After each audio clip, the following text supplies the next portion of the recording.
Програми наменети за целата публика.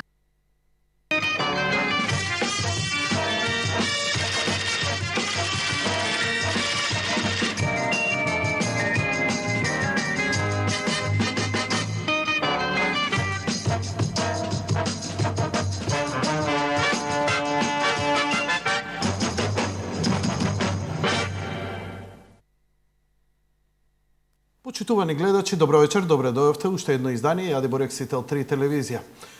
Гостин во студиото Цветин Челиманов. Цветин, добро вечер. Благодарам за поканата. Благодарам што се одзва. Одамна имаме теми со тебе, бидејќи добро ја познаваш трансатлантската алијанса Америка и Енглеска биче земја пролетерска. Прилично ми е интересно сега твоите согледувања да ги чуеме во врска она што се случува со Европската Унија по излегувањето на Обединетото кралство и она што се случува сега во Соединетите држави во предизборието.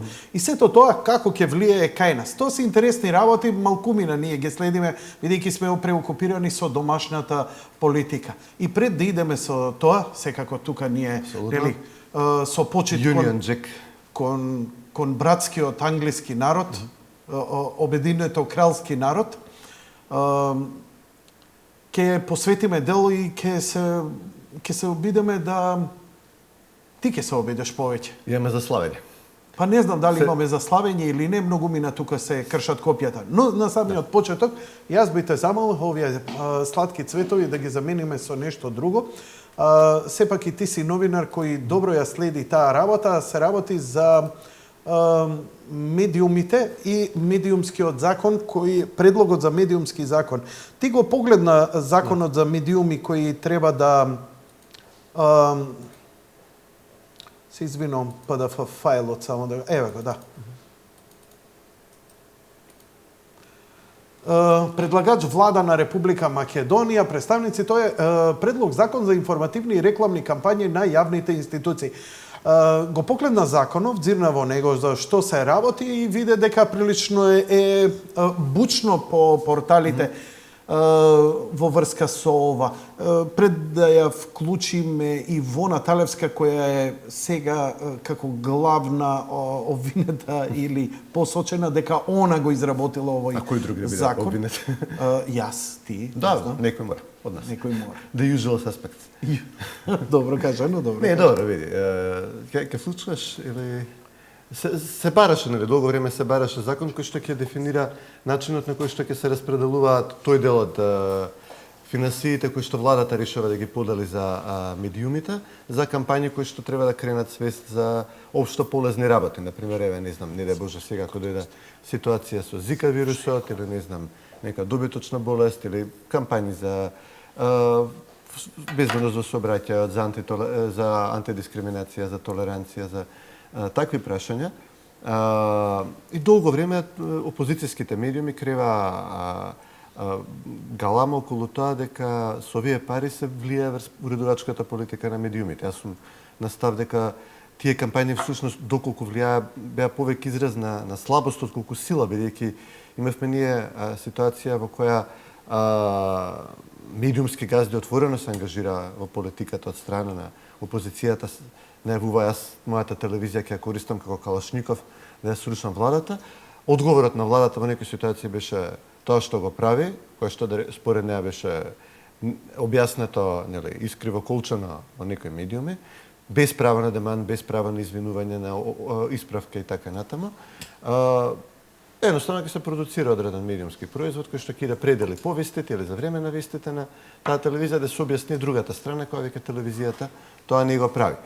Долго време, во меѓувреме имаше и кривични постапки, имаше и процеси за измама и така натаму, но остана таа забелешка на опозицијските медиуми дека средствата се делат без правил. Еве, сега има закон кој што нуди правило, има една математичка формула тука која зависи од гледаноста на медиумот, со тоа што нели, доколку други непазарни сили влегуваат, а непазарни сили е владата на Република Македонија, општини, јавни предпријатија и така натаму, но може да бидат и владата на Соединетите држави, на Обединетото кралство. Може да биде Европската унија, може да биде владата на Катар, која што финансира медиум во Македонија. а владата на Кина, на Русија. Значи, затоа они толку се бунат. Они сакаат да добиваат пари повеќе од владата за рекламирање, ама да не им се бројат парите што ќе ги добиваат од Холандија, од Германија, од Европската унија, од Сорос, од USAID и така натаму. Па тоа е крајно нефер ситуација. Апсолутно, значи инсистираат дека едниве пари се ни пазарно добиени и дека влијаат на уредувачка политика, тоа што американската влада ги финансира Радио Слободна Европа и Гласот на Америка и еден буљук други медиуми, што печатени, што електронски, што интернет, што социјални мрежи. Тоа не важи. Тоа што владата на Катар може да инвестира во Македонија, окей, ама владата на Македонија не може. Ја имаме Ивона Талевска на линија. Ивона, добро вечер. Добро вечер. Ивона, Јанко Илковски, заедно овдека со Цветин Чилиманов. Накратко разговаравме, го погледнавме предлог законот на владата за распределба на средства за медиумско рекламирање и меѓу останатото забележивме една работа, а тоа е дека ти си го изготвила овој предлог закон. Се работи за мало недоразбирање. Ама мало? Македонската асоциација на новинари го изготви предлогот за донесување ваков закон. Значи, предлог кој што уште пред подпишување на договорот во Пржино е доставен и до представниците на политичките партии во Македонија и до странските амбасади во Република Македонија, но го испративме и лично на адреса на најважните европски фигури во Брисел. Од каде сега ова простори дека ти си го изработила сега и така натаму, че има ова старо преку година и пол? Повторувам, значи се работи за мало недоразбирање. Предлог за закон и текст на закон се сосема две различни работи. Добро. Текст на закон изготвува надлежен орган кој што ќе се занимава со таа проблематика. Повторувам дека се работи стварно за мало недоразбирање. Значи, ние го изготвивме предлогот за донесување ваков закон, не законот. Така.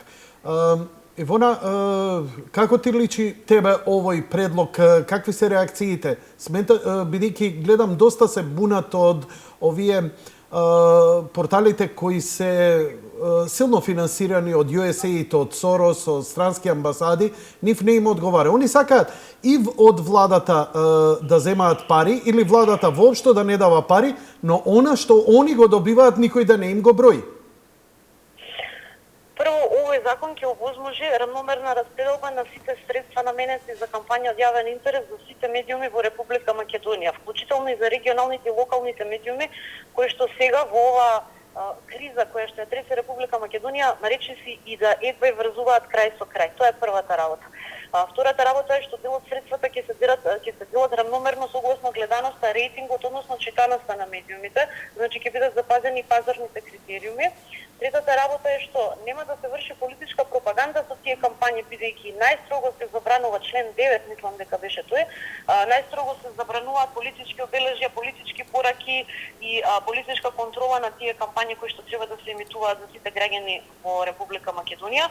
И последната работа која што исто така е важна е дека овој закон е во согласно со препораките на Прибе, кој што ги даде попржинскиот договор кој што мора да се спроведе во Република Македонија и е согласно барањата на Брисел за вториот пакет ургентни реформи кои што ние мораме да ги спроведеме во Република Македонија за согласување на законодавството согласно правилата на Европската унија. Тоа се поентите кои што се најважни од овој закон. Ова е предлог на закон кој што е доставен до собранието од Министерството за информатичко општество, ќе следи јавна расправа и сите страни ќе можат да ги кажат своите сугестии за негово коригирање. Македонската асоциација на новинари секако дека уште вчера ги даде своите корекции за подобрување на текстот на законот и понатаму ќе останеме конструктивни во насока на изготвување на речиси совршен текст кој што ќе биде во функција и за медиумите и за граѓаните на Република Македонија. Океј, Ивона, ти благодарам на појаснувањето. Ако има потреба, ќе дојдеш овде како и мене во емисија, ќе отвориме една поширока дебата во врска. Инаку веќе некои медиуми најавуваат дека ќе ја бойкотираат утрешната средба, разговор во владата за овој закон. Секој има право на собствен избор и на собствени одлуки, но никогаш бойкотот не бил решение за било која ситуација. Секогаш разговорот и усогласување на ставовите е решение за било која ситуација и било кој настан во Република Македонија. Ти благодарам. Пријатно. Чао. Океј. Мислам дека нема потреба, единствено ако сакаш некој заклучок да дадеш во ова. Не би одобрил. До октомври треба да добијаме извештај од Европската унија за напредок, за да можеме да отвориме преговори за членство во Европската унија, колкото смешно да звучи сега од оваа гледна точка, но добро. Решени сме тоа да го направиме, СДСМ се решени тоа да се блокира, да има негативна оценка по сите основи. Едниот од основите што е отворен е закон за медиуми. Една конкретна забелешка која што може да ја фатат во извештајот на Прибед, значи те не може да кажат медиуми се решило слободно да бранат одредена страна, што е секаде во свет дозволена. Не може тоа да го кренат како забелешка. Може да кажат, ама знаете, владата им дава пари и на тој начин ја купува таа нивна поддршка. Овој закон ќе регулира таа страна. Значи веќе нема да се делат тие пари не пазарно, туку ќе се делат пазарно. Кој колку вреди и ќе има гледаност, толку ќе добие средства. А од друга страна, барањето на СДСМ, кое што беше да има Агенцијата за медиуми право да ги казнува медиумите. Ова е друг сегмент. Ова е само сегментот за поделба на владини пари по медиумите. Ама ова не е ни сегмент, ова не би смело да биде тема на разговор. СДСМ што го бара. Тоа треба воопшто да го заборавиме во старт. А СДСМ бара да има контрола врз медиумите и што ќе си кажал ти кај мене во емисија, онда има право тоа да го цензурира. Има пиндрак институција која што ќе каже дека оваа дебата не недостасуваат двајца од СДСМ, кои што ќе ги бранат нивните ставови и ти може да се убиеш, да телефонираш на сите никој нема ти дојде. Ама тоа им го дозволува, им го даваат, им го поддржуваат и Соединетите Американски држави, и Европската унија, и Германија, токму да се врши цензура врз медиумите во Македонија. Формално ни викаат дека не ги поддржуваат, но во пракса викаат ама вие договорете се, а ние бараме вие да се договорите, нели, партиите, а едната од партиите инсистира на цензура и значи премолчено, да, им даваат поддршка за да се воведе цензура. И како ќе излеземе од оваа ситуација кога некој од Европската унија пречутно одобрува цензура да се воведе во една земја? Ништо, ние деловите од извештајот на Прибед кои што содржат конкретни забелешки по кои што принципиелно може да се постапи без да се прекршат европски принципи, како овој случај. Има забелешка за начинот на како се делат парите, еве сега има математичка формула во овој закон, како ќе се делат тие пари, тоа ќе биде решено. Европската комисија мора да заклучи дека тоа било, дека начинот бил изменет на носење на овие одлуки. СДСМ нема да бидат во собрание, ќе викаат, ќе протестираат, ќе маваат со боја. Ама мислиш дека Европа ќе мора затоа што суштината на поставеноста на ваков закон е во нивните норми? Мислиш ќе мора и формално да го одобрат? А не, они ќе мора да кажат дека нешто е сменето. Не знам како ќе го искритикуваат ова, не секако ова ќе биде подобрување во однос на нивните претходни забелешки. Не можат во извештајот формално да бранат дека немало согласност да се воведе цензура во Македонија, бидејќи не сме да има партиска цензура на медиумите во Македонија. Единствено што ќе прават е што они се повикуваат на извештаите за слобода на медиуми. Тие извештаи на слобода на медиуми ги прави Македонскиот центар за развој на медиуми, така некако се вика, кој што е финансиран од USAID и од Сорос. Тие извештаите ги прават така што собираат 15 луѓе на дискусија, они бираат кои луѓе ќе дадат, нивни луѓе се и иде ти после разбери се. Да идеме како Миленко и Бобан, да идеме да се развикаме. Да. Како иначе да се чуе вистината и како да се пробие? Ништо, чекаш да едноставно гледаш дека целава ситуација крахира и колабира до момент кога е смешно да зборуваме од забелешки од САД за слобода на медиуми, кога не знам 17 председателски кандидати идат, едниот добива медиумска покриеност, како вие другиве 17 помножено со 10. Значи добија 10 пати поголема медиумска покриеност Трамп од другите 17 кандидати, од другите 16 кандидати. И таму е во ред, а овде не чини. Да, што ќе ти кажам? Мислам, како ќе ти кажам? Значи, он може да ти каже, ама наше да им се смееме кога ќе креат. Дали е оваа ситуација во која еден конгломерат од странски фактори, овдека, амбасадори, спотеруваат една агенда која нема многу врска со нивните земји, со нивната демократија, со нивните и воопшто дали допира. Бидејќи еве последното искачање на Груевски во Европската унија, во Брисел, идеше од човек до човек да им објаснува. Бидејќи веќе јасно му е на нему дека и покрај се Таму соросоидите ја пренесуваат како овој центар за медиуми, вестината за Македонија низ нивна призма. Ние не сме на власт, нема демократија. И крај. И сега идење од човек на човек. Постои ли некаков начин од оваа школка да се излезе во која они самите не затворија? Дали знаат, например, не знам, во Вашингтон, дали знаат дека овдека се вее знамето на ЛГБТ заедницата, дека овдека СЈО која работи строго партиски, неуставно, е главно поддржано од страна на Соединетите Американски држави.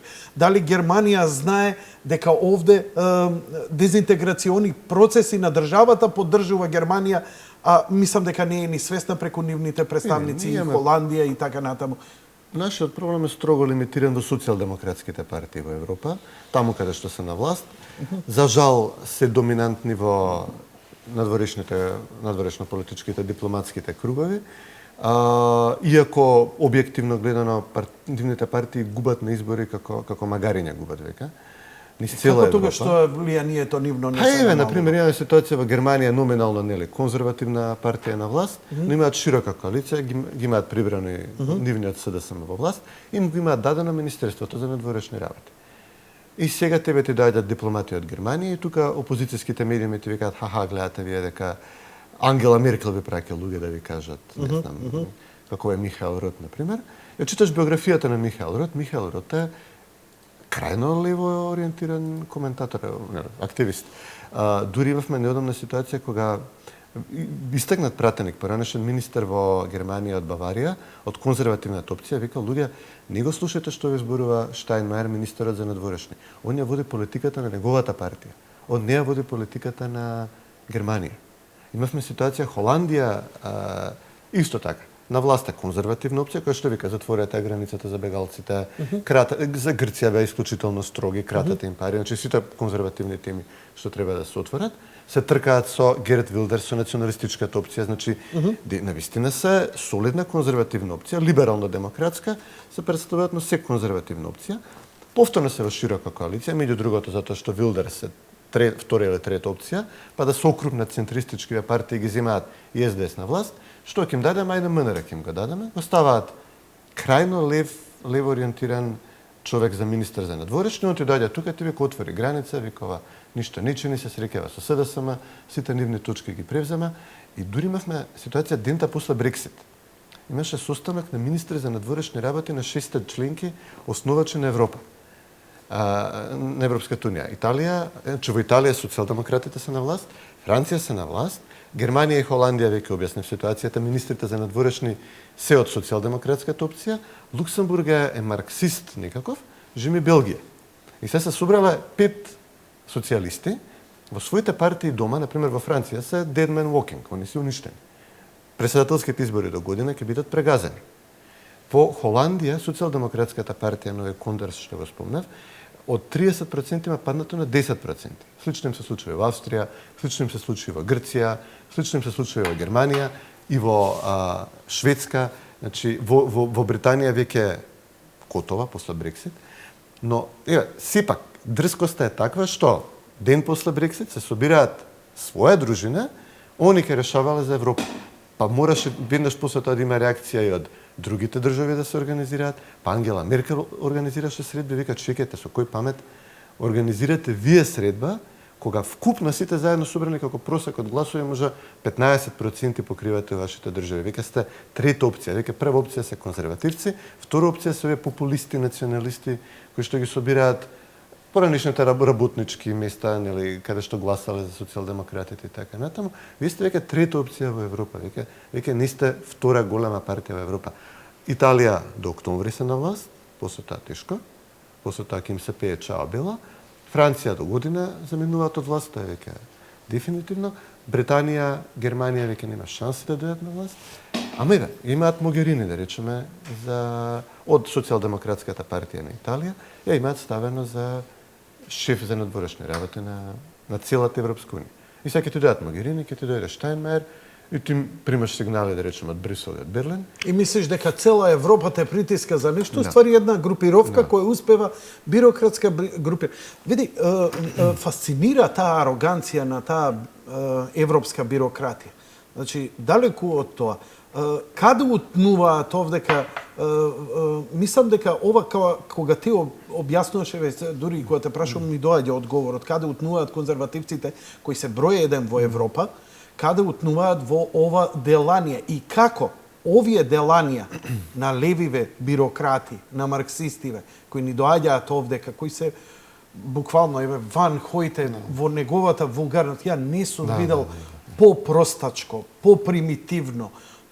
Мислам дека во СФР Југославија таков човек не би бил прогласен персона нон грата, значи со такви радикални леви ставови, со такво едно вулгарно однесување, овдека се смета за некаков се... Впрочем, нели... Он е представник на Зелената партија од фламандскиот дел на Белгија, кој што рейтингот им е 2% мање више, кој што и се филијала на Путин. Он донесе негов пријател тука, од истата партија, и се среќаваат со Пендаровски, со Фрчковски, со Лидија Димова, сите од СДС. Луѓава ги удриш Google, ти скачат 150 настапи на Russia Today на едниот. Другиот изнесува неки теории на заговор антиамерикански за Украина, во подршка на Путин. Кај што кого се среќавате, бе, луѓе? А што е маргиналец него? Доколку има некаков... Види, они се од секогаш интернационалистичко движење, додека ние се мрзиме со комшиите, нели, десничарите на национална основа. И се ти не можеш да ги натераш конзервативната опција од Македонија се разбере со конзервативната опција во Грција, таа од Грција се разбере со конзервативната опција од Бугарија, таа од Бугарија со конзервативната опција од Србија, српската па нема шанси со хрватската, хрватската не може со словеничката, словеничката не може со австриската и така натаму. Додека социјалдемократите имавме ситуација... Има полесно комуницираат Јорго меѓу себе Папандреу... и покрај нискиот рейтинг што го имаат. Јорго беше лидер на интернационалната, Шекерински му беше заменик. Они тие контакти тогаш ги прават. Сега Станишев е лидер на партијата во, нели, на движењето во на социјалдемократските партии, на ПЕС партијата во Европскиот парламент, а иди ти, да речеме, Груевски со Бојко Борисов, да седнат да разговараат како луѓе. А Станишев доаѓа на митинг, им доаѓа на СДСМ. Значи, они немаат национална нишка, они, посебно затоа што губат избори национални, они бараат начин да се задржат на власт и идеална алатка им Европската унија. Неизбрани, именувани бюрократи, божам неутралци, носат правила, не можеш ни да ги сретнеш на улица, ни да ги видиш, ни да им кажеш, чекај бе, што правиш со бегалци, што правиш со даноков, што правиш со економија, што правиш со невработеноста. Не одговараат никому за своите. Иди види го, иди фати го после. Така. Значи, нив тоа супер. Никој не го избрал, никој не го поставил. Белград така кажал, беше порано, сега Брисел така кажа. Значи, една наднационална опција што беше против независна Македонија, да не носат одлуки, да не носат одлуките во Македонија за Македонија, него да се носат на друго место, они да бидат на власт, и беше Белград. Ја дотркалаа до геноцид, до масакри, до војна, до распад. Сега викаат, оке, баталева, малца се зизнавме, идеме ние топтан сите што бевме Југословени, идеме во Брисел, сега сме големи европјани, сега ќе владееме со Македонија од Брисел. Директивата ќе ја праќа Ховит и Ван Хојте и Могерини. Значи, буквално блефни прават. Значи, буквално има таков бунт во низ цела Европа, на клоци ги дигаат низ цела Европа и они, значи не само во Македонија, истите теми, прашања што ги отвараат за Македонија ги отвараат и во Унгарија, ги отвараат и во Србија, сега на Полска и се намерачија, во Хрватска успеа, сега за сега ќе видиме. Покрај Брекзитов, нивната ароганција не се намалува периодов. Уште поарогантни, дури првите изјави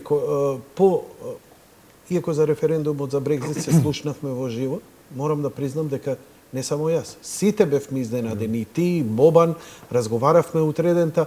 Никој не очекуваше дека такво нешто ќе се случи. Сите верувавме дека ќе има некоја голема манипулација, со што ушеднаш покажува колку импресивно они делуваат, нивното делување преку медиуми, кое нема никаква допирна врска со она што е базата, народот. И ова покажа, бидејќи последните пред ова пулови кои ги гледавме беа во корист на останување на Британија и верував дека ќе остане, верував дека со неговите средства, со неговите невладини организации на Европската Унија, дека левава опција ќе успее да ги мотивира сите тие либерално-демократски и дека тоа ќе преовлади. Но очигледно, британците, како островски народ, а тука има една работа што не можеме ние да ја разбереме. Островските земји секогаш се по-конзервативни, по-херметични друштва, општества и имаат многу поголем антагонизам спрема странци. Во смисла не расистички, туку како недоверба. Да стекнеш ти доверба треба малце повеќе време. Ме разбираш? Значи, да си член на Commonwealth и такви работи, па окей, да те разберам, нели? Но мислам дека британците ја препознаат чувството на ароганцијата на британската унија, на бирократијата на Европската унија. Значи, ја тоа се обидувам да им кажам на луѓе. Знаете, тоа и Морјановци кои што се ситите, не се ситам на Европа. Кој е против Германија, Франција, Холандија, Белгија? Тој би бил луд. Јас сакам мојата земја да биде. Јас сакам да сум со тие земји. Мене ми е проблем со вашата бирократија. Мене ми е проблем зошто сум бил против Југославија? Кој бил против Србија, Хрватска, Словенија? Јас сум колективен производ. Во секоја република имам по еден роднина. Ама сум имал проблем со таа бирократија централистичка, која владеат некои луѓе, нити си ги бирал, нити те слушаат, ти одредуваат судбината. И истото буквално што се случи. Не, цената на тоа е натопорени на водна таму, крваво добиени вили со кодошење со полициски активности, со пикање луѓе во затвор што размислувале по некој од нив и они да ти владеат. И тогаш и сега. Значи, два големи проблеми имаме со Европската унија. Во западниот дел од Европа е проблемот во тоа што неограничената имиграција, значи веќе имаме левичари, веќе се фанатици, тие не веруваат во основен концепт на граница. Че ја и тие сме комши, че основен принцип е дека ќе имаме макар жива ограда, макар еден, да исцртаме една меѓа, да се знае до каде е чие, за да не се караме меѓу нас. Како викаат на англиски, добри good fences make good neighbors. Добри огради прават добри соседи, да се знае до каде е моје, до каде е твое. А левичарите веќе не веруваат во тој концепт. Они сметаат дека изборната победа нив им оди преку гласовите на малцинствата, веќе не се партија на работничката класа, веќе се партија на урбаните овие студентарија, ги гледаме што шараат, што лупаат низ Скопје, појма немаат две книги прочитани, тие погрешно сватени, ќе окупираме нешто, ти се дерат по улица дека идеш додека и после се жалат кога ќе викнеш полиција. Значи на таков ков на луѓе се партија и се партија на малцинствата. Во Британија, во Германија, во Шпанија, во Франција, секаде малцинствата гласаат 70, 30, 80, 20% во поддршка на левите партии. И они мислат, ајде да увеземе уште малку, ќе имаме изборна победа. Народот тоа го гледа и се револтира страшно. Тоа е проблемот на западниот дел во Европа. Источниот дел во Европа е што ти доаѓаат од Европа и ти викаат, не, ние сме ортаци со Борјан ќе ти биде на власт. Ама чекај, ама изгубил 10 избори по пат, ама види го Заев на Шоличи, ама види го Верушевски прошли пат војна не направи, се сакате преку него на власт да дојдат. Ама они економијата уземја ја заринка. Пасоши државјани, значи имавме ние ситуација со имиграција неконтролирана и така натаму. Преку 100.000 пасоши издадено и така натаму, менување на како ќе им стигне името, идентитетот се. Не веруваат во основната работа во независна самостојна држава. Не те веруваат. Тоа повлекува, че тоа не е само сега да студираме во гради, сега идеме на плоштад да пиеме кафе, да го гледаме Александар. Ти имаш ти независна држава. Ти значи утре кога ќе привлекуваш, како што беше Југославија, ако се прави фабрика, се прави таму кај ше власта, кај ше Србија, кај ше Хрватска. Независна држава ти значи ти да можеш да идеш до странски компании, да си ги донесеш тука. Значи банките да можеш да донесеш странски банки, не да ја продадеш едната банка на Гркот, другата на СДСМ да им остане, они двете да имаат монопол, никој друг да не сме да отвори банка, ја и ти да умреме без кредити. Кредитите бидат 17% камата.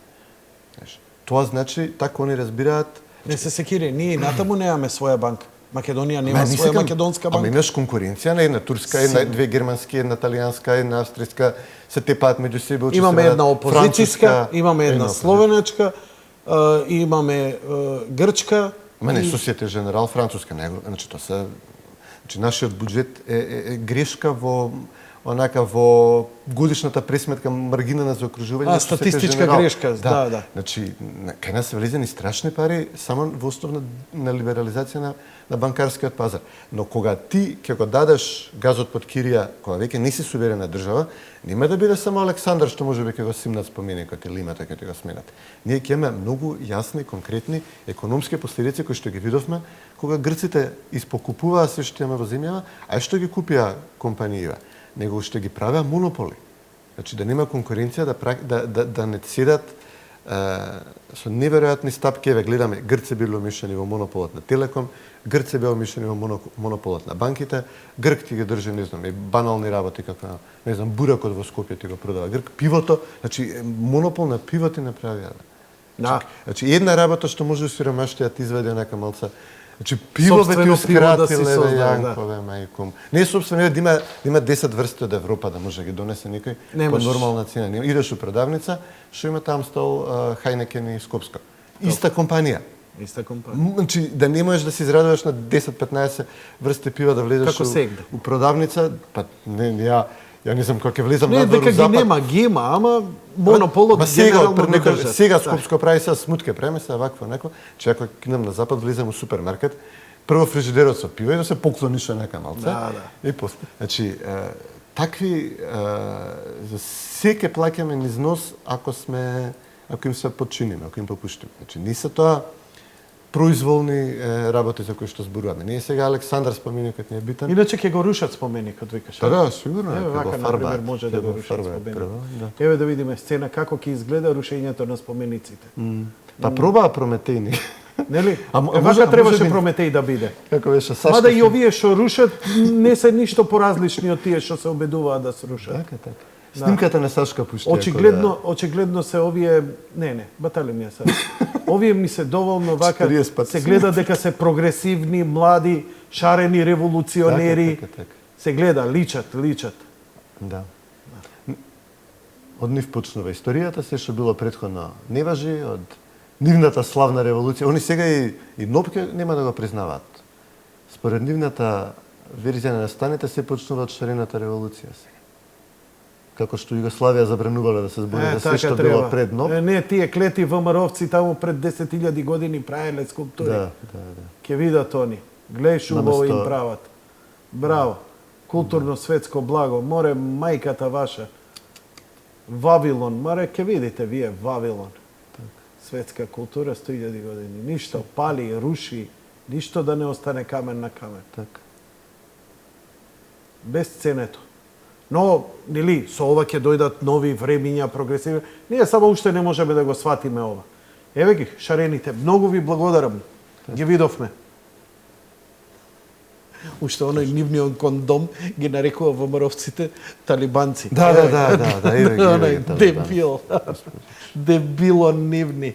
Океј, Цветин, да направиме една кратка пауза, па да идеме за околу Брекзитот конкретно. Што сега? Одиме со реклама.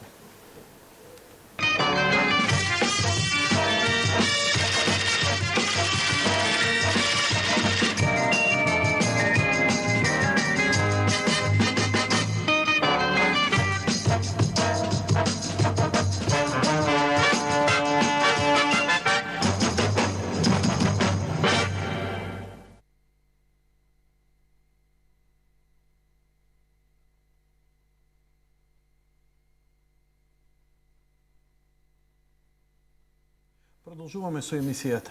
Британија излезе од Европската Унија и додека првите реакции беа нема да се признае, ќе има нов референдум и така натаму, европската бирократија излезе и прво рече Британија чим одлучи вака подитно да си оди.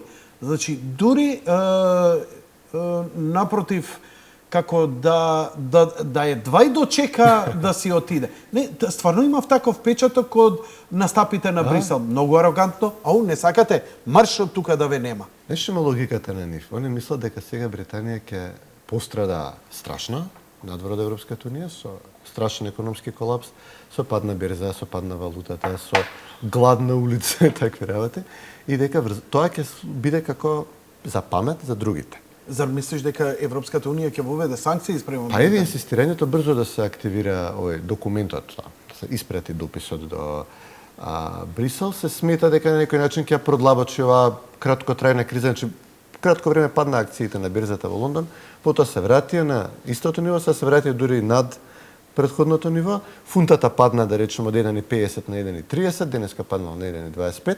У рокот 10 на колку стана веќе. Значи има падна вредноста на фунтато, што може да биде и полезно, може да биде и штетно, не е. Може да има поголема побарувачка за стоки од Обединетото кралство. Може повеќе посетители да, и онака се силна туристичка дестинација. Така да идејата дека ќе скршат Британија економски, мислам, нонсенс. Сега Британија може слободно да се договара со Русија, со Кина, со Индија, со Канада, што до сега не беше можно додека беше во рамките на Европската. Британија ставот беше со Австралија, со Канада, значи со земји кои што Британија од нула ги направила, од ливада со, не знам, 2 села со крзнаше со облакат, ги има направено први економии во светот, значи најразвиени држави, не држави, најразвиени држави на планетава Земја, во кои што нели да ти е задоволство да емигрираш. Па во Индија не баш, мајте. Индија не, види, Индија има 50 години социјализам после протерувањето на британците. Така, неврзаните. Иначе Индија тоа е трагедија. Но Британија ставот беше, значи земји кои што ние од нула сме ги направила, не можеме да подпишеме договор за слободна трговија со нив. Не можеме да дозволиме дури ни, да речеме, нека контролирана емиграција од Индија, од Пакистан, од Бангладеш, кој што повторно ние сме ги направила, образувани се на англиски јазик. Училишта според наш, да речеме, наш дух, наш модел, наша школа. Цивилизацијата се препознала. Правосудството е наше. Здравствениот систем е на некоја наша основа поставен. Компании се уште ние сме главни финансиери кај нив, они се кај нас, да речеме Британија и Индија имаат и покрај тоа што немаат договор за слободна трговија имаат страшно меѓу првите трговски размени. И викаат се, ние не можеме да ги одбереме најпаметните, најдобрите индици да дојдат кај нас, бидејќи сме широко отворени за пенетрација од Полска, Унгарија, Романија, Бугарија. Значи не можеме да бираме кој ќе не дојде од овие земји, сега можеме да поставиме една брана кон Европа, можеме да поставиме брана кон остатокот на светот, но ќе бираме најпаметните бугари, најпаметните унгарци, најпаметните од Карипските острови, кои што исто така се британски производ, од Источна Африка, Јужна Африка, од Азија, од Кина. Значи Хонг Конг, целата трговија на... Колку време ќе треба она да се прешалта за да се види бенефитот од ова? Мислам, и малце ми е сулудо ова. Што е сега? Голф, Volkswagen, Мерцедес нема више да се продаваат во Велика Британија, нема да извезуваат. Британците нема да купуваат, окей, нема да им купуваат. Citroen нема веќе да се продава во Велика Британија, веќе нема да прават коли со волани на лева страна? Да. Така што малце ми е нонсенс. Несле нема да извезува производи веќе во Обединетото кралство? Он има 2 години од моментот кога ќе поднесе тој документ Article 50, а тоа ќе се случи некаде до септември, после има 2 години да постигнат некаков договор за слободна трговија, каков што Македонија денес има со Европската унија. Значи тоа е најинтересниот момент. Британија тоа не е лошо? Гласаше да има статус каков што Македонија има во однос на Европската унија. Во моментов. Слободна трговија со Европа, политичко мишење нула, ќе се видиме на некој самит некогаш еднаш у 2 месеца, 3 месеца. Слободно движење да, но не слободно доселување. Значи сега да нема... Значи основата е имиграцијата овдека во... Па, за жал да. Значи тргна од економска тема се претвори во имигрантска тема. Но тоа е најфеноменалниот момент. Значи, ако нешто треба да извлечеме поука од Брексит, тоа е дека ние во моментот имаме статус со Европската унија како што 17 милиони британци, мнозинството политички активни граѓани во земјата сакаат да имаат. Значи ние можеме да прогласиме успех, дека ние сме стигнале на целта уште денеска. Него ли го извртуваш ова што го говориш малку? Апсолутно не. Значи бараат да имаат договор за слободна трговија со ЕУ, ние имаме. Имаме договор за слободно движење со Европа, значи нормално ние сме отворени за сите од Европска унија, бидејќи И фала сега Богу. британците сметаат дека ова е најповолната работа за нив. Апсолутно да. Како што Независна, сега ние суверена. можеме сме отворени за инвестиции од Кина, инвестиции од Русија, руски. Па не сме очигледно многу, ама теоретски сме. Британија Знаеш ќе дека ни биде. извитка раката да не се приклучуваме кон гасоводи, кон ова, кон оно. Ќе видиме со кинезите понатаму, но теоретски правно сме и доколку продолжи, значи ако нешто можеме да се надеваме од овој модел, е дека Британија ќе предводи еден круг држави околу центарот на Европа, кои што ќе бараат ваков статус. Тоа ќе бидат балканските земји, се разбира, Турција, Украина, Белорусија, скандинавците, Норвешка не е членка, Исланд не е, Холандија и Данска до кога ќе бидат прашање, Италија, Шпанија, Португалија, колку време ќе издржат во ваква Ќе збориме се ситуација, и за тоа. Еве сега да видиме, бидејќи предизвика кај нели овие ултралевичари, соросоиди, овие марксисти што ги говориш, кои нели прикриени демократи што изиграваат, особено во медиумите ќе ја видиме Кристијана Аманпур на CNN, каде тотално го губи тактот, однесување едно крајно вулгарно, простачки, непрофесионално, во разговор со еден пратеник од не од лабористите, од конзервативците од во Европскиот парламент, кој што е еден од најфините луѓе на планетава Земја, значи најречи... Можеби културен и фин човек. Нема по... И му се сипа само затоа што е тотално изгубила такт заради резултатите и покушава да убеди јавноста дека е готова Британија затоа што така реагирала. Еве да го видиме ова. Само не мора да ви преведеме или се да разберете. Гледајте ги фаците, гледајте ги изразите и на едниот и на другиот и нормално наоѓа некоја луѓе по улица каде што после ги анкетира да кажат да ние гласавме да излеземе од Европската унија затоа што мразиме странци, да покаже дека фашистите победиле, што е многу вулгарно и опасно да се создава поделба во општеството. Но британците се далеку попаметни, од фала Богу една Кристијана Аманпур која одамна е како Ива Одаеден, буквално. Why not? I've never ever said that. I've written a book called Why Vote Leave, setting out what would happen. Would you agree that Every the Leave meeting. campaign's main objective in terms of sovereignty was Before I to answer, stop will you the please free retract movement? your idea that I I'm not backtracked? anything. Then people at home can Google this, they can look at what I've said, and they can So- see whether it's fair So let for me you tell to you accuse something. me Let me of ask having you. done Let me it. ask you. Are you then saying that this immigration is going to be much So our larger issue- than you all promised? I have never, ever made any commitment on numbers, ever.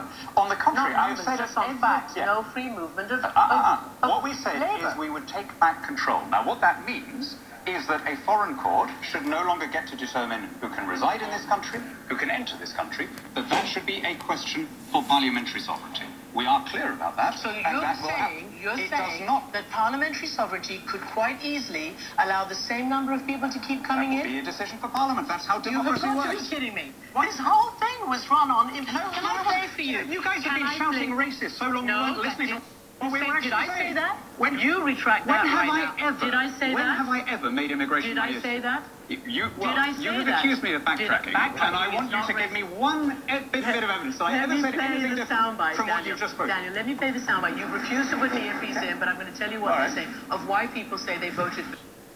Нормално тука го прекинува она, не му дозволува, го обвинува за шовинизам, за фашизам, за Сачекуша. Да, крајно, Новинарска онак. сачекуша. Да, може случајно на булшит тел да ја ставиш да работи, идеално ќе се снајде. Неверојатно ми е, мене CNN ми беше синоним за професионално новинарство. Но еве, понатаму ова само да покажеме, еве, покажува луѓе кои викаат, да, вика, ја гласав. It's all about immigration. Right? It's not about trade or Europe or anything like that. И сега ќе најдат еден ваков и врз основа на еден човек во општество каде има 60, 70, 80 милиона луѓе и они ќе прават медиумски. Immigration. Right. But the movement of people in Europe, fair enough. But not from Africa, Syria, Iraq, everywhere else. It's all wrong. When we first went in, it was for trade only. The governments went and gave us every. Малце и тешко, но јасно е дека се обидуваат со манипулации.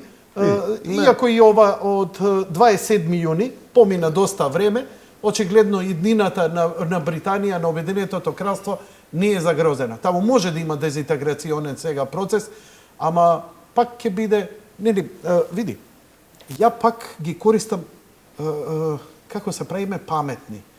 Во смисла, не се правиме паметни, туку што ни говори нашето искуство. Југославија се распадна, така? Југославија се распадна, како што може би ќе се распадне Обединетото кралство. Се прекинаа врските со Србија, со Хрватска, со Словенија? Не. Значи, економски и натаму се работи. Само што пазарот е сега отворен и за други земји, бидејќи во Југославија беше затворен исклучиво само за овие земји, така? Но сега е отворен за сите. Да, малце е потешко кога имаш конкуренција, нели? Ама и работата и заработувачката кај некои луѓе е поголема. Па така што? Мене не ми е страшно што кога ќе кажат, Шкотска ќе излезела, па и да излезе. Ќе ги прекине она, нема да купува Кетбери, нема да ги користи ресурсите на Англија, Велс, туку така. Знаеш, паметам кога холандјаните во име на новото време сами дадоа на својата колонија Суринам и дадоа независност. Холандскиот парламент вика, стварно, не личи да држиме колонија, Суринам, повелете, имате независни, сте од денеска натаму. У истиот ден Суринам прави референдум за останување во колонијална заедница со Холандија. Суринам. Тоа е наша одлука. И Суринам и денеска е дел од кралството Холандија. Така си одлучиле, да. И денес, како го гледаш Рудолф на 24, стално си иде до таму. Па од кај ги наоѓаат оние фантастични црномурести фудбалери холандјаните, што мислиш од каде беше дојде Руд Гулит. Да. Така што надвор од думоте оваа вулгарна, приземна, многу простачка, многу примитивна бирократија на левичариве ала Борјано, нели, оние геровистички, ти реков ми рече, кои не убедуваат, ако не команда Брисел, ние сме готови. Природно е луѓето да си создаваат релации. Впрочем, и Европа нели беше создадена за слободен проток на стоки и луѓе. Така. Крај. Не, таа почнува од обединување на индустриите на челик и јаглен и она буквално, како вика, this escalated quickly, дури се свртиш, одеднаш има знаме, има химна, има парламент, има влада, има тројца преседатели, чекаме полека како се десува. Да, како се случи ова. Да. Ние имаме, например, договор за слободна трговија со Албанија, Косово, тоа ЦЕФТА договорот. И сега да речеме, еднаш се случи, например, ние заправме увоз на жито од Косово, па Косово со жалеа се обратија на тој секретаријат на ЦЕФТА. ЦЕФТА им река, чекајте, луѓе, нема жова, ќе почнеме процедура. За 2 недели ние дозволивме увоз на косовско жито и тоа се функционира. Имам нормално визите сме ги укинала, ама ете сме успеале сето тоа да го постигнеме без да имаме парламент, без да имаме заедничка влада, без да имаме знаме, без ние да им влагаме да викаме чекајте што правите вие сега. Наш пратеник да дојде да им се миша у српски работи или у босански работи, албански пратеник да дојде тука да чекај зашто вие веќе сте формирале влада. Значи живе и остаги другите да живеат на убава соработка, во работи кај што можеме да соработуваме, а се држиш на дистанца, работи кај што едноставно не се твоја работа. Не ми одговори твоја проценка. Што мислиш, колку време ќе и треба на британската економија, ако воопшто и треба, време да се стабилизира со новите договори што ќе може да се ги склучи со Индија, Канада, со Русија, Кина и така натаму и така. Па година, две години ќе требаат преговорите со ЕУ. Значи они сега толку имаат метастазирано на сите страни, што сепа да се отплеткаш петиот чудо е навистина. Знаеш, од друга страна, они веќе сега излегува со еден предлог, криза, а сепак е конзервативна партија на власт. И овие што да речеме конзервативците на Камерун што изгубија, што водеа кампања да се остане во ЕУ, и опцијава што е за излегување, тие се навистина солидни конзервативци од двете страни. Излегува река, чекајте, ние ќе скратиме данок, ќе го сведеме на 15%. Тоа кога го направат, они можат како ракета да полетаат уштутре, значи нема да биде равен данок како нашиот, но сепак од некој 30% што е сега, скалести стапки имаат комплицирани, да ги сведат на 15 највисока стапка, тоа како ракета ќе експлодира. за економијата. Кој нема да инвестира? Еве ние ги почувствувавме, нели? Кој, да. Не чинело, ама ете рамниот данок, нискиот данок ја подигна секој месец македонската нова економија. фабрика се отвара, секој 6 месеци голема фабрика се отвара, што еден регион ти решава невработеност. Ниски плати. Мислиш дека и кај нив истото ќе се случи? Па они веќе, значи кој нема да инвестира ако навистина ги намалат давачките? Имаат договор за слободна трговија со Европа, а меѓу другото почнат веднаш да преговараат и со земји со кои што се уште немаат. Имаат, да речеме, култура невидена, кој не сака да живее таму. 1000 години граден систем на одговорна влада со смени на кралеви, со сечење глави на кралеви по потреба, но не она француското кралот, ама попати уште 10.000 луѓе околу кралот. Туку кралот, окей, или затвор, или се сече главата еднаш. Имаат За направено. памет. Чарлс први, втори, како беше? Па мисли дали ќе се Славната корумпираш, револуција. така.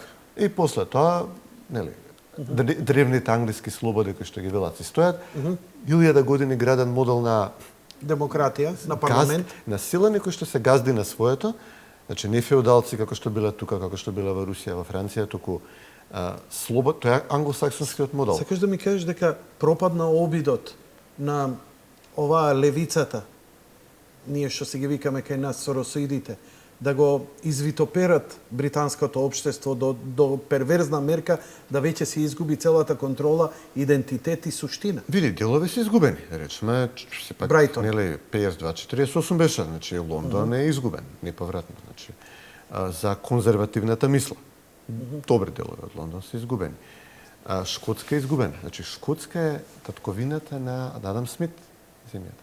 Значи, на најголемите конзервативни мислители, како Хјум, како Бург, доаѓаат од таму. И сега ти, значи, шкотското просветителство е, се смета дека е основата на класичниот либерализам, на либералната политичка мисла, на виговската мисла, на англосаксонскиот модел, ако сакаш.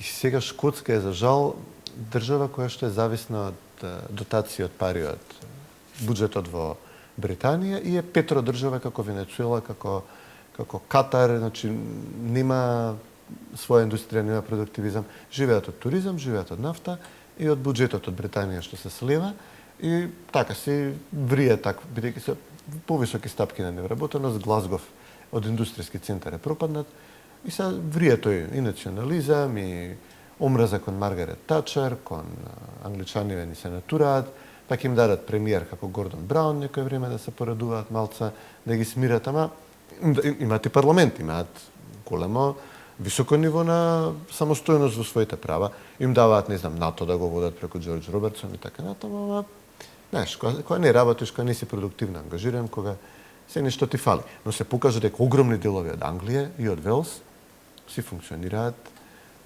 ја разбираат поентата на ова што се случува, дека Европа тоа некако концепт, политички концепт, Британија од почеток има давано сигнали. Значи, Маргарет Тачер во парламентот на време, пред да забега да толку работава во Брисел, со парламенти, со влади, со шефови, со кој све не, има отидено во парламентот, има удирана на маса, има викано no, no, no.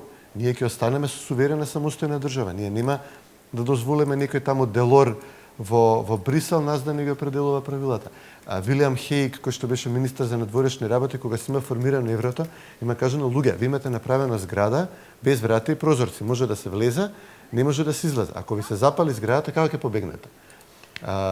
Маргарет Тачер има книга напишана во која што предвидува како ќе пропадне еврото, буквално го предвидува грчката криза на мурничево прецизен начин. Еве, малце, издеш, режија, третиот микрофон што е не кај мене и на гостите покрај ова, дали го имате?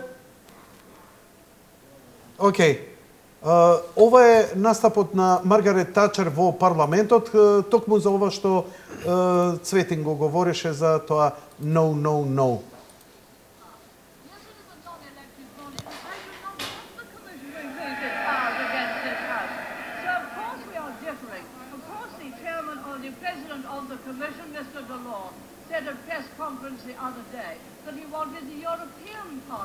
Може уште малце да го појачаш микрофонот, доста е слаб тонот, уште еднаш ќе го пуштам.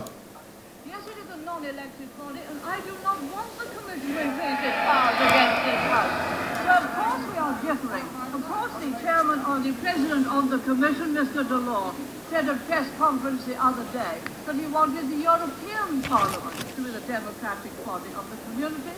He wanted the commission to be the executive, and he wanted the council of ministers to be the Senate. No, no, no. Ова е тој нејзин легендарен говор во кој уште она од времето вика дека се формира.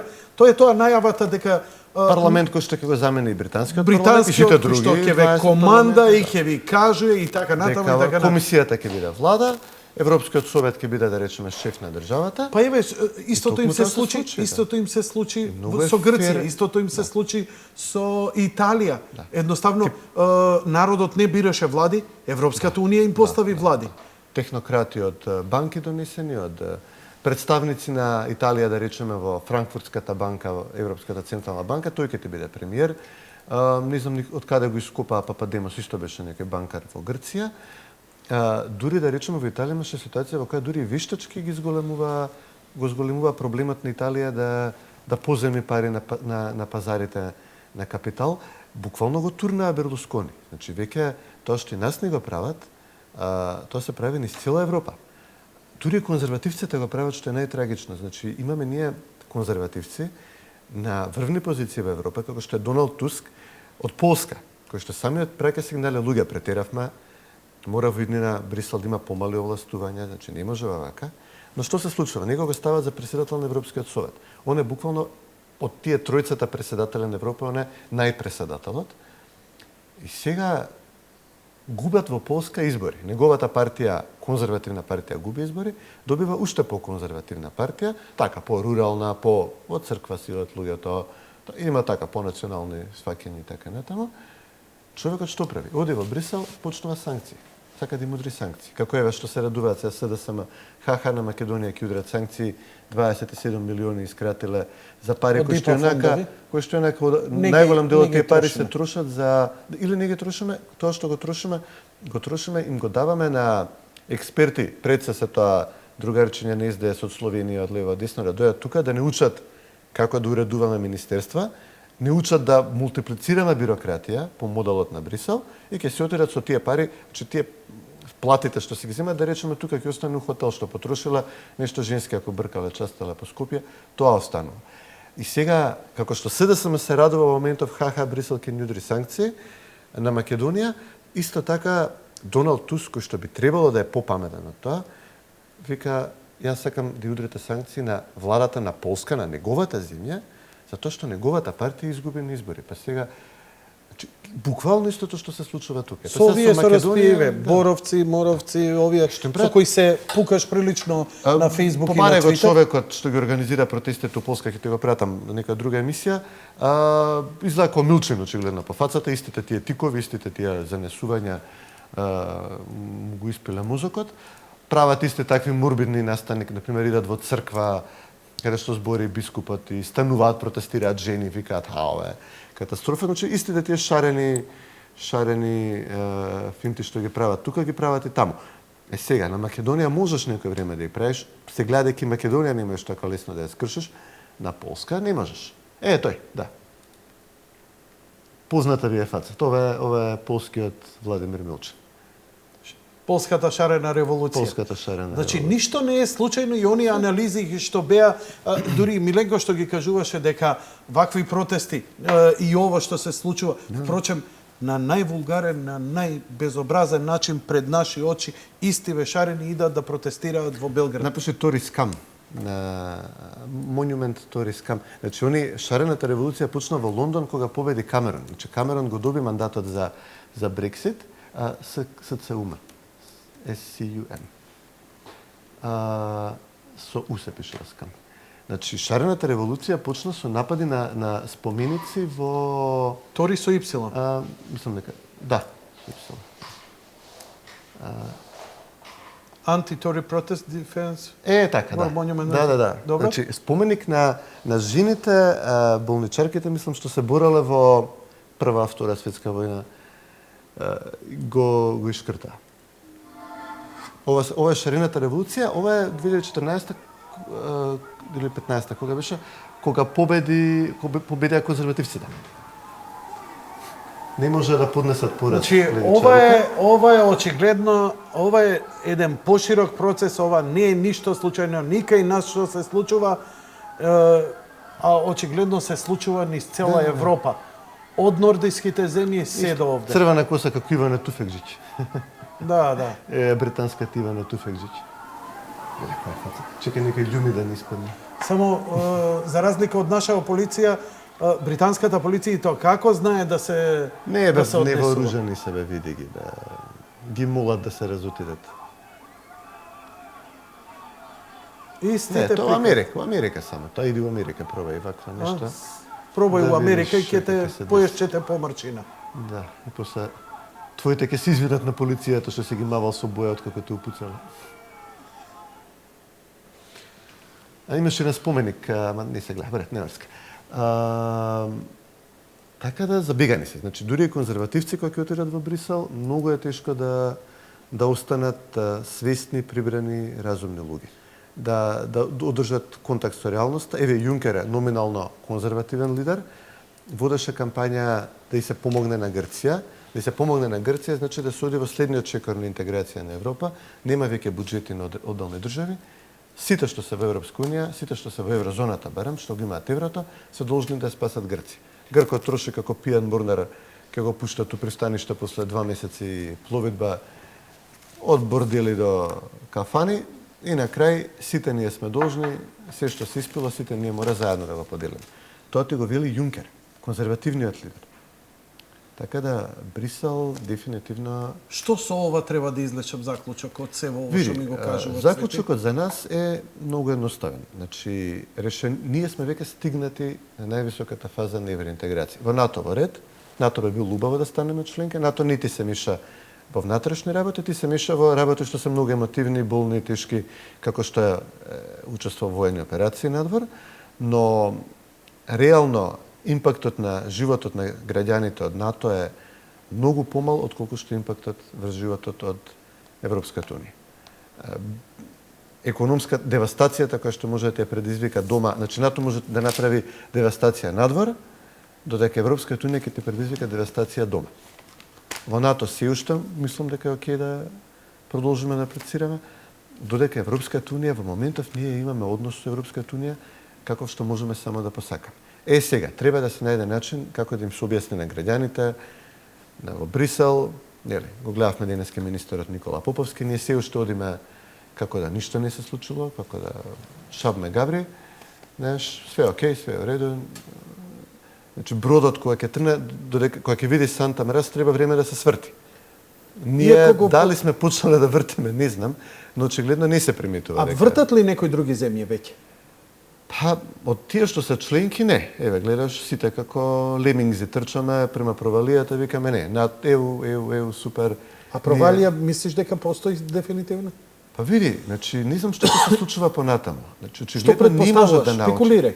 Абе, да се надеваме дека може да извлечат лекција од ова во Брисел. И сакаш да кажеш дека бирократијата, низиното вулгарно, агресивно однесување, ова што ни го правеше кај нас и што им го прави на другите земји, дека ќе се коригираат и дека ќе станат по user friendly спрема народите, спрема гласачите, тоа сакаш да кажеш? Дај Боже, ама ова е ситуација се дека кажеш на нека жена мажот што е тепал да се 5 пати, дека кажеш ама врати, се поправи.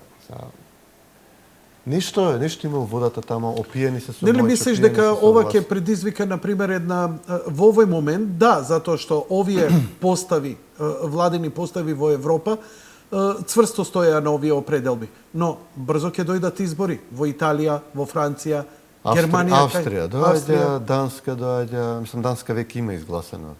Холандија доаѓа, Франција доаѓа. Холандија гласаше за против Нексит. Значи, нели, Нидерланд екзит. Холандија гласаше против уставот на ЕУ и ми река, хаха, не важи, гласете пак. Мислам дека пак гласа против и на крај ми река, добро, окей, го неќете уставот на ЕУ. До година, следната година го усвоја Лисабонскиот договор, што истото што Холандија 2 пати гласаше против и Франција еднаш гласаше против, на крај го протна на мала врата. Значи, луѓето се гласаа против и река, окей, ние ќе донесеме сметаш дека општеството, народот таму не знаеш дека му е тоа протнато или види, они знаат, но нема да се бунтуваат до моментот кога на пример нема да се случи економски колапс, нема да се случи терористички напад ќе се случи стапка на невработеноста кај младите, како што е во Шпанија, во Грција ќе скокне над 50%, стапка на невработеност ќе скокне на 20 и нешто проценти, ќе се случат убиства во Холандија, ќе се случи терористички напад 2 пати во Франција. Значи, има, да, мора да признаеме дека кога земе, има да речеме во Британија и во другите европски, во Британија можеби најмалку, има нишка на нетолеранција што постои. Значи, видовме убиства за време на референдумот. Британија во 70-тите години има политичар од конзервативната партија Енок Пауел, кој што бил високо рангиран во партијата и така натаму, има кажано, луѓе, ако ова продолжи вака со имиграција, ќе течат реки крв во Британија, во нашите градови. Цела партија го има изолирано, значи го имаат остразирано, го имаат трнато од партијата. Целата опозиција, лабористичката партија се разбира, го имаат избришано од списокот на живите. Но мора да се признае, значи Аманпур може да скока до утре. Не се 17 милиони британци расисти, но некој процент се. Но од друга страна ја видовме во Австрија. Прашање е зошто се? Од друга страна во Австрија да речеме, расист не се раѓаш, стануваш. Прашање е зошто стануваш? Ден Ханан имаше, значи човекот на кој што му се урлаше. Има момент кажа Австрија гласаше и видите избра радикален преседател. Направи намерно шега, нели не го избра човекот што вика дека неонацист, националист и така натаму, избра човекот зелената опција кој што пиде во друга крајност. Он па не верува дека граници постојат. Не верува дека Австрија воопшто треба да има граница. Ако ти денеска се родиш некаде во Бангладеш, според него ти имаш право на австриско државјанство исто како човек што се родил во Виена. Сега има една крајност, има друга крајност. Патем не верува ни дека треба да се користат енергенси, дека треба да се копа јаглен, дека треба да произведуваме струја во земјава и така натаму. Сега едната крајност создава другата крајност. Ако ти функционираш понатаму со отворени граници без никакво ограничување на имиграција, меѓу тие луѓе ќе ти се протнат, како што поминале низ Македонија, очигледно терористи на ИСИС, меѓу милион луѓе можеби 10 поминала, ама тие 10 извршија напади во Париз. Иди после брани го тоа. И ти, како резултат на тоа, после добиваш избори во кои што Лепен можеби нема да победи, но ќе дојде опасно близко. Така да тие две крајности меѓу себе се охрабруваат. Десницата се повеќе и повеќе зема замав, тоа е не е тоа десница, тоа е националистичко, популистичко движење кое што верува во социјална држава, верува во протекционизам економски, тоа не се работи што Ама они ќе даваат голем отвор спрема Брисел. Да. Но и се националисти. И така сметаш дека ќе има референдуми за излегување од ЕУ наскоро години веќе? Па зависи како ќе поминат изборите во Франција, зависи Италија како ќе помине референдумот во октомври. Ајде да видиме тогаш вестнициве што ни донесуваат. Брекзит не го затвора патот на Западен Балкан кон ЕУ. Европски утрински вестник. Како може да не го? Перспективите не се менува за напредок на преговорите со ЕУ, важно е исполнувањето на условите, порача германската канцеларка Меркел по завршувањето на самитот за Западен Балкан во Париз. Не, ова е ако да има Европска унија правда, ова е утрински вестник е правда на Европската унија. Не, ова е страшно. Да, ова е страшно што го пишуваат. Ова е значи, комунист со Никола Младенов во 80-тите години имаше поздрави. Бранко Геровски. Со Бранко Геровски. Види се. И со Ристо Лазаров. Мене страшно во тој контекст ме здоболе вице-премиерот на владата на Република Македонија, а тој е министерот за надворешни работи. Многу сум непријатно изненаден. Значи, во еден даден момент на Сител телевизија, нормално, мојан колега од Вестине, мува не го лази. Овој му го изјавува тоа. Нема реакција, просто ми е неверојатно. Овој му вика, ја имаме пресудата од Хаг. Зошто ние не сме во ЕУ, стандардно леле, страшно прашање поставено. Нема проблем. Овој му вика вака, ја имаме пресудата од Хаг, ама таа не се однесувала на НАТО, на земите членки од НАТО, таа се однесувала само на Грција. Вака. Значи, вака сега, еве како највулгарно ќе го опишам тоа. Значи, он е силуваната девојка и на суд вика, видете, виновен е неговиот пенис. Неговите раце, лице, очи, тело, ово, она, не се виновни во неа. Пенисот го направи тоа и негова е одговорноста. Не го фати второ, тоа американците не го зборуваат. Значи, тоа беше... Ја не знам, мислам, дали министерот за надворешни работи смета дека сме ретардирани, или тоа е само говор некој кој треба да ги одоброволи нив, и ние што ќе добиеме? Мислам дека го пренесува тоа што не го му го кажуваат, а мислам дека он приватно или јавно се смее на тоа. Мислам, ние сите сме се смееле на тоа. Тоа изјавата на Пол Волес вечерта на пресудата, кога кажа, баш буквално вака, кажа и сите, чекај, ова нема логика. Кажи зашо? Па не, кога беше пресудата од Хаги, Пол Волес искочи и излезе рече, да, ова не се однесува не на нас. Па на кого се однесува? Да. На кого се Зашто е однесува? пресудата, да. Ама не, американците се лути што ние покренавме таа тужба и они сметаа дека ние не треба и дупло не се лути што победивме во тој спор. Што покажува дека ние уствари во суштина и немаме спор со Грција. Имаме спор, значи како што кажав, имаме проблем со левите опции во Европа. Ние видовме дека односот драстично се промени со смената на власта и во САД. Значи ние имаме опција во САД на власт која што не прави ништо за проширување на НАТО, не прави ништо за ефектуирање на американското лидерство во светот. Кај што го прави тоа, боле да не го прават, значи подобро да не се плеткаат, бидејќи го прават со онака со пола душа и едва чекаат да се повлечат и прават катастрофи, а каде што да речеме воопшто не се прашање војни или такви работи, или шарена револуција ќе ти направи, или војна ќе ти направи во Либија, па ќе се повлечат, па ќе направи катастрофа, а работи што може да ги оствари, како што е да речеме НАТО, на интерес на сите не ги прави. Не притиска никак.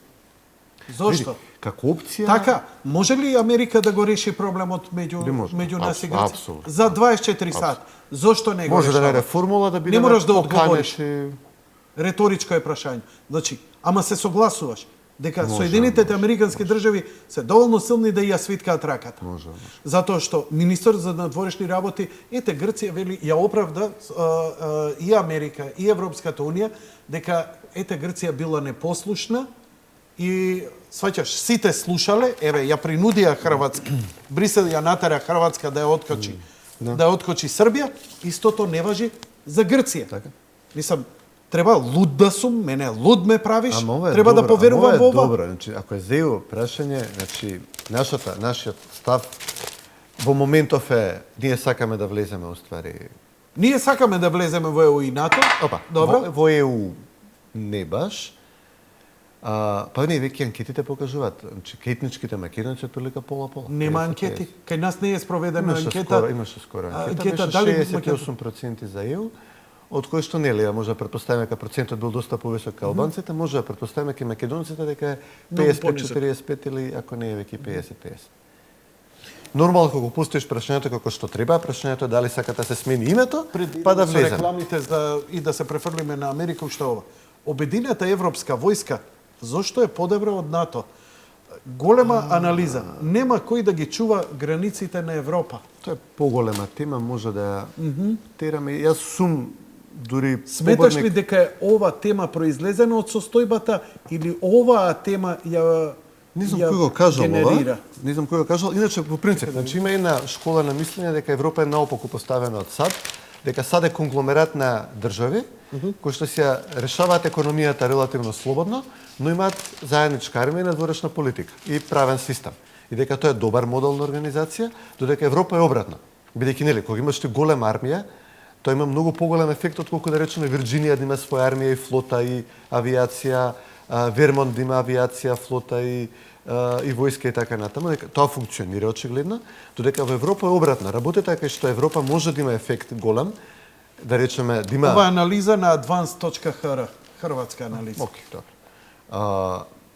Не би логично е, да речеме, Европа, ако е правена според Америка, правена е обратно. Европа ти се миша во економски прашања, ти се миша во образование, во здравство, во работнички права, закони за работници и така натаму. Работи кои што може да се остават на одделните држави сами да ги решаваат, бидејќи ние можеме да имаме закон за работнички односи многу поразличен од Холандија и треба да имаме. Бидејќи во Холандија има 10%, 7% невработеност, ние имаме 24%. Ние треба да имаме друг закон од Холандија. А Европа нас не тера да имаме исти даначни стапки и вејната моди. Реакција на британската најава дека ќе го намала данокот на 15% и под, од Германија, од Министерството за финансија, чекате малце, не може тоа така, ние сме во сојуз. Значи, они веќе ти се мишаат во работи кои што Утре тебе ќе ти дојдат ќе ти кажат како се ти имаш 10% рамен данок, ја имам 30% ми крадеш од бизнисот. А он има 10 пати поголеми фабрики и инвестиции. И значи По Брекзит висат и границите во Велика Британија. На ова глобално мешање на картите на маса, Македонија мора да го гледа својот политички и економски интерес и да гради партнерство кој сега и во иднина ќе ја зајакна државата и низината економија. По Брекзит фокусот нема да биде на нас, Европа ќе си ги гледа своите приоритети. По Брекзит рефенинирани ќе бидат условите за проширување на Унијата, но во која насока ќе видиме. Нема да има нема да има проширување. Тоа е ако Ама тоа е едини спас за нив. Тоа е прво, кога сите нас би не примиле, би било контраудар и еве цел Западен Балкан утре да го направат како што Британија излезе, така нас Шведска ќе отиде, Холандија ќе отиде. Тоа што остана здраво, да речеме здрави ткива се Јужна Германија, голема Америка во економска смисла е новата реалност која ќе се случува. Русија полека си ги зазема позициите кои ги посекуваше.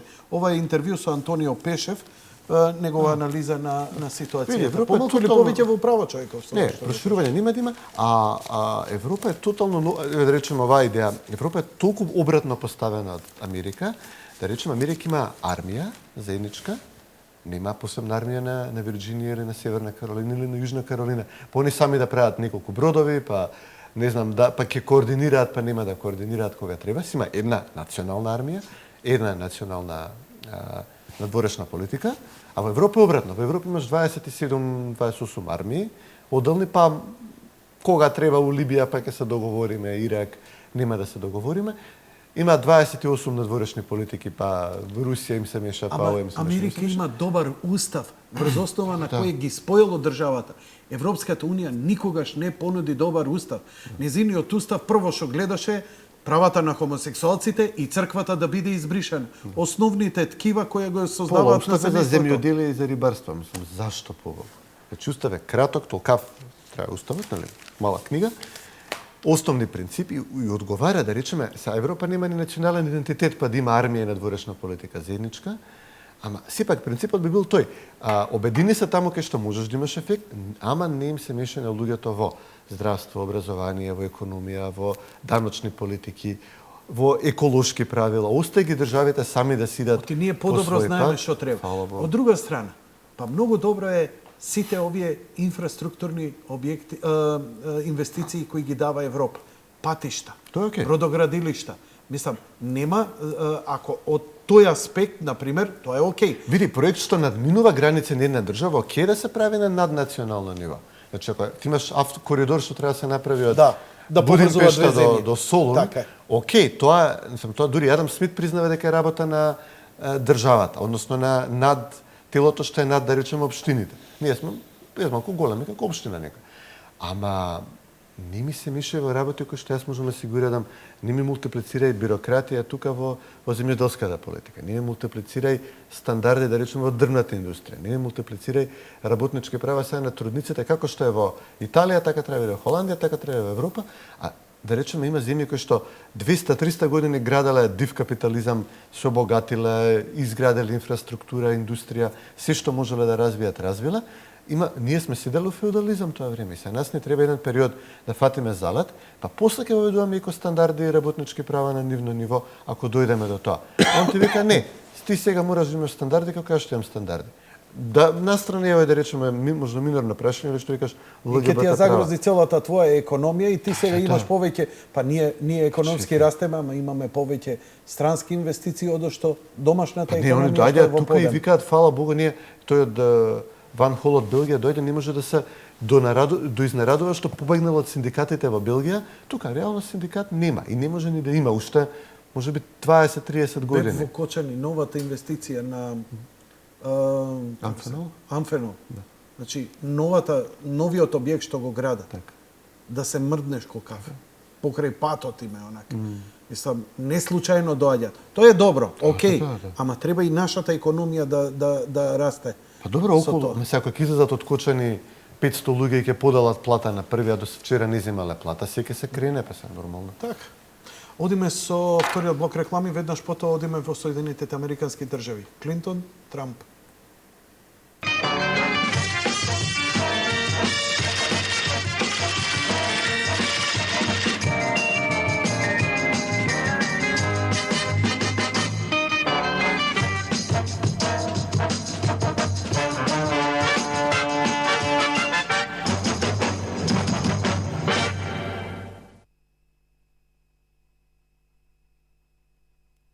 Имавме реакција од редакцијата на вечер во врска со текстот, кој не го прочитавме, ама го коментиравме насловот. Предлогот за Обединета Европска војска го објави Могерини. Од кого доаѓа, тоа е друго, треба и да се прочита во анализата. И овдека има доста интересни работи за тоа дека Европа и е добро да има обединета војска која ќе ги брани низините граници, а ова стана актуелно по терористичките напади. Но, интересно би било да видиме кој од европските земји ќе иде на маневри на граница со Русија. Не знам, зборам на памет, знаеш? Шпанци тешко. Не, во принцип ова е одлична идеја. Да, што викаш, ние ќе треба да идеме. Не, добрите и лошите страни ќе излегуваат. Во суштина ова не е лоша идеја, ова не е анти-НАТО идеја, бидејќи НАТО па може поголема фрикција да предизвикува колку е понатаму. Ова може да биде една тампон зона. Европа да стане Југославија меѓу истокот и запад. Криза на лидерство и во Вашингтон, кој што во Вашингтон на власт е една опција која што не ги сваќа принципите на трансатлантизмот. Да, само да кажам дека за оваа тема може да поразговараме малку пошироко во некоја од наредните емисии со некој од редакцијата на вечер, секако. А Вашингтон? Страшна ситуација денеска. Рече, лидершип имаат проблем. Да, тоа да, не, значи и они не ја сваќаат ситуацијата на односот кон Европа и ширењето, значи дури Пакс Американа, нивното влијание и на Блискиот Исток, Северна Африка, Европа, така натаму, значи се повлекуваат од региони во сојузнички држави кои што буквално праќаја војска во Ирак, каде што треба, ти прават шарена револуција, почнуваат војни па се повлекуваат колку хаос да направат. Значи, таму има страшно отсуство на лидерство, а и во Европа, значи јас апсолутно би прифатил на драго срце европска надворешна политика, европска армија доколку е можно да се пребродат тие емотивни чувства на одделни држави кои што нели војувале меѓу себе и се горди дека имаат своја надворешна политика, но не со Могерини, не со Кетрин Ештон пред неја која што е зелен активист од ковот на Ван Хојте тука, кој што си има залагано во својата кариера, има направена кариера на унилатерално разоружување на Европа нуклеарно во однос на Русија. И сега каков став може она да зазема се надворешна политика да даеш да водиш и уште и армија да даеш да водиш. Значи треба да има поставени интереси кои што нема да бидат глобалистички, интернационалистички, треба да бидат, нели, ако веќе нашна дворешна политика на некое тело, да не се срами да ги застапува интересите на тоа тело. Ако веќе бараш некој да гине за некаков ентитет, значи да биде јасно зошто тоа би се правело.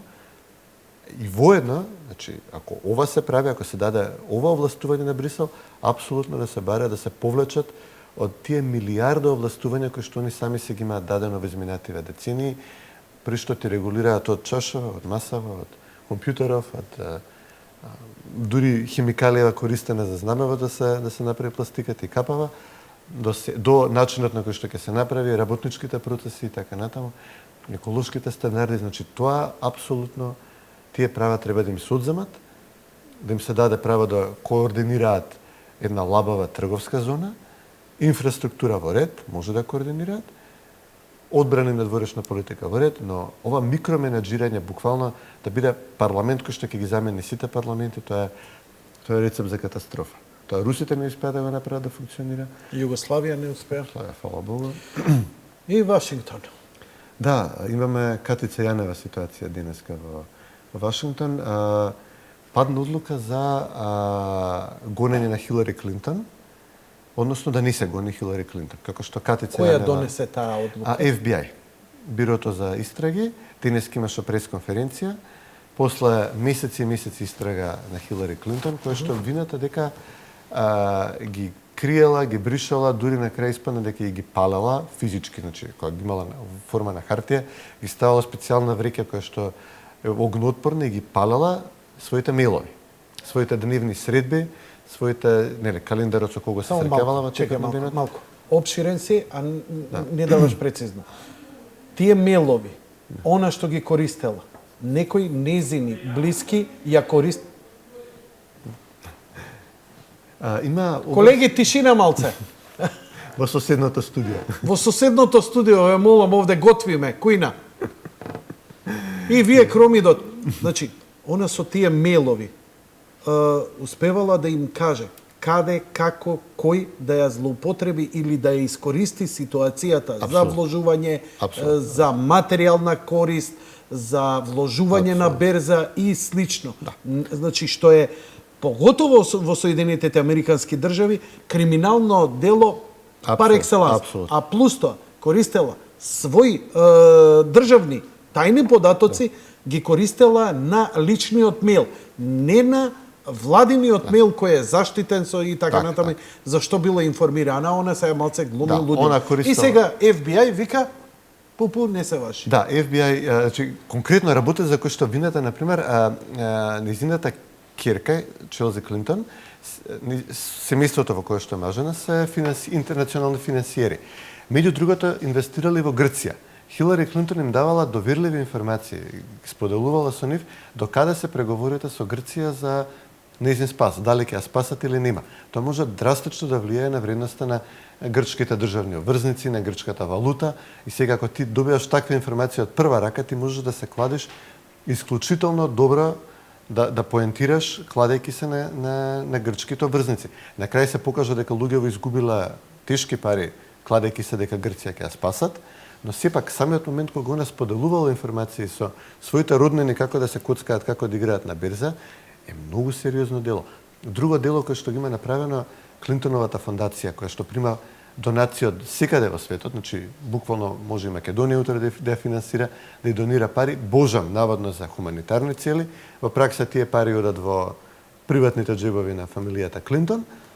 Утре, што ти треба, ќе се јавиш, ќе ти обезбеди. Но FBI вика нема случај FBI таму. одржа пресконференција денеска во која што 15 минути објаснува сите дела што ги направила во детали, како го прекршила законот од сите можни страни. Значи они сето тоа го потврдија. Значи ја тотално е развлечка, значи се што направила се објавија, повеќе компјутери дека имала сетирано приватни преку кои што иделе државни тајни. Чекај, кој знае која хакира. Ја објавија јавно низината вина и рекоа дека нема да ја гонат. Ама знаете, тука ние мислиме дека немало намера.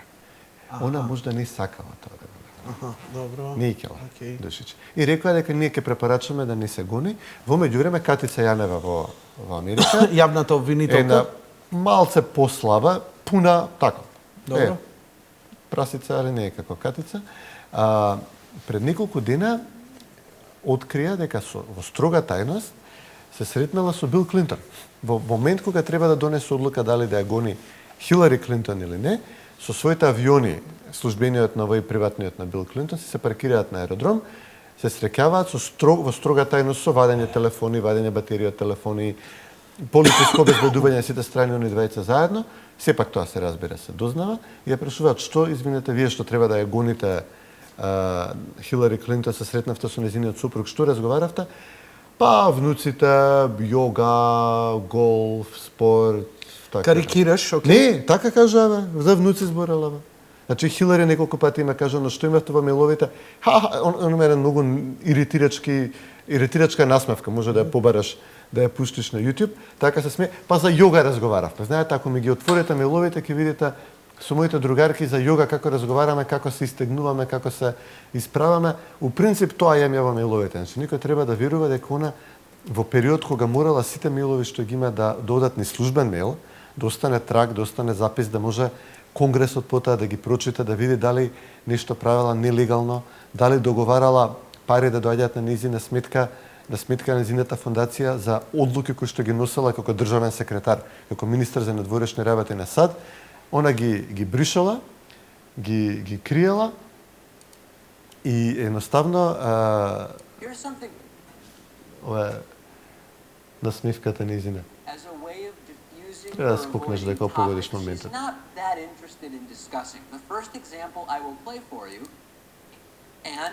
But another nail biter with a self-described socialist named Bernie. Right. How did that happen? Тоа.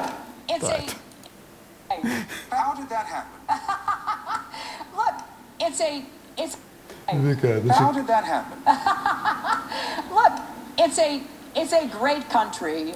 И вака не се реагира. Значи, кај праша, добра, земавте пари од казахстанска компанија, примала донации и дозволила, како државен секретар подпишала документ, таа компанија да купи безмалку некаде околу половина од рудниците за ураниум во Америка. Значи, стратешки ресурс. Нема постратешки.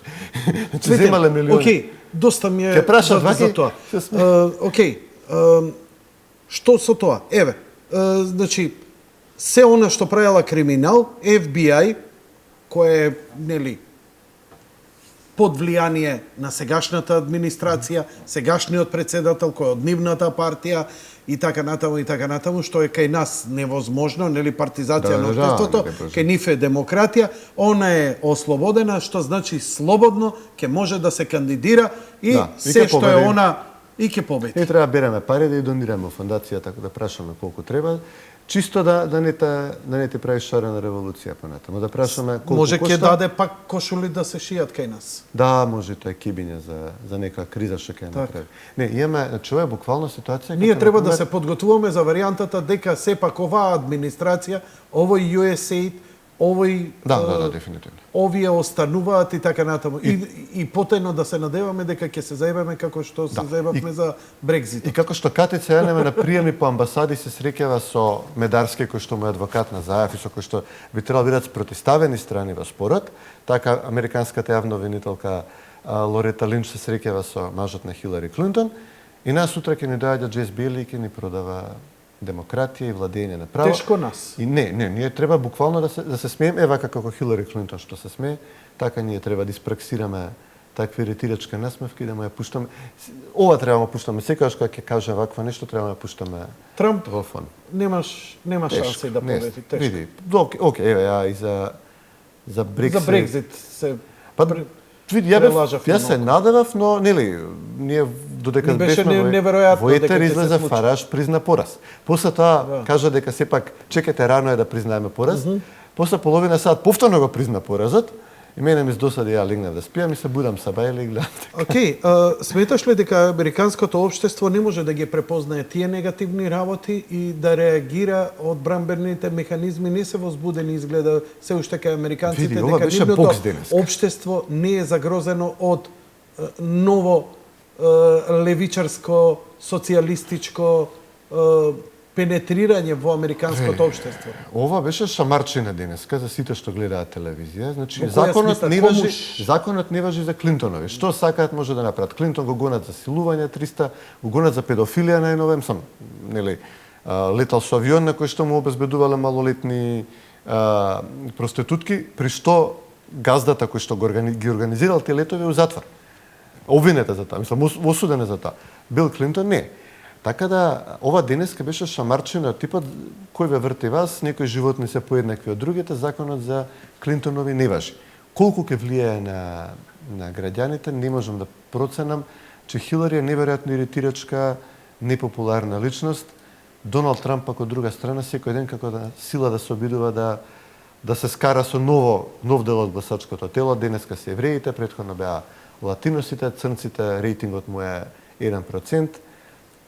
Не знам, страшна ситуација, тотален распад по сите шавови, така да... Не, слушај, ако ништо друго, барем се подкупливе, барем ке може да ги платим. Ако бараме добра вест од целава ситуација. До сега не сме пробали. Па, покушаваме во последно време и треба. Значи, од таа страна на Атлантикот тешко да очекуваме добри работи за Македонија. А во Европа работите можат и напорно да бидат. Во Европа е добро. Што мислиш, какви ќе бидат сега односите Македонија-Британија? Джес Бейли никаде го нема, иако беше еден од најактивните воруши... Герет. Чек инструктиви, веројатно. Еден беше од најактивните во рушењето на власта и враќање и создавањето на СДСМ да дојде на власт и така натаму, рушењето на ВМРО, апсењето на ВМРО-овци. Да. Американскиот председател одлично си ја работи сега за сега работата, не му успева уште онака како што сака, но еве на 4 јули први што ги вика тоа се СЈО и така натаму. Институција која е неуставна, тука они се зезнаа многу, требаше да назначат специјален јавен обвинител Бидејќи поставување паралелен систем е неуставна работа, ама се прелажа, мислеа дека туку така ќе им помине. Ја мислам дека ќе имаме одлична ситуација понатаму со овој надворешниот круг држави, кои што не се дел од јадрото на Европската унија, кои што е Франција, Германија и сега нешто Белгија, другава ситна Боранија, тука Луксембург. Доколку поуката од ова што се случува сега, доколку тргне еден процес во кој што државите одбираат да имаат трговски односи со Европската унија, без мешање во политичките натрешни работи, и доколку Британија биде предводник на овој процес, мора да напоменеме дека британската конзервативна партија има своја партија во Европа, свое движење, во кое што се членки моментално полската владеачка партија, турската владеачка партија, партија од Чешка, од Словачка и така натаму, од балтичките земји. Може навистина да бидете на сериозна политичка сила која што ќе настапи од оваа позиција. Суверени држави кои што тргуваат меѓу себе, за армија на дворечна политика се координираат, може би да се формира такво нешто, но ги ограничуваат империалистичките импулси, овие мегаломаниакални импулси во Брисел, би имале одлична ситуација. Секако, имајќи предвид дека сето ова го правиме во ситуација на бегалски бранови, економија која што тоне, демографски промени, сето ова може да тргне и наопаку. Така да, може да кажеме, не знам, да прогласиме умерен оптимизам, после полого време една либерална опција доби значителни избори, извојува значителна изборна победа, кажа не, кажа 3 пати не, еве сега и на избори кажа не, така да има простор за умерен оптимизам. Ти благодарам на вечерашното гостување и на анализата околу целава ситуација. Све ни е јасно дека ништо не ни е јасно затоа што од ден на ден се менуваат работите, но во секој случај останува впечатокот дека ние добро си ја тераме работата и треба да продолжиме по овој курс кој го имаме изминативе години. Ти благодарам. Тоа беше се за вечер, во почитувани гледачи. Лека ноќ и пријатно.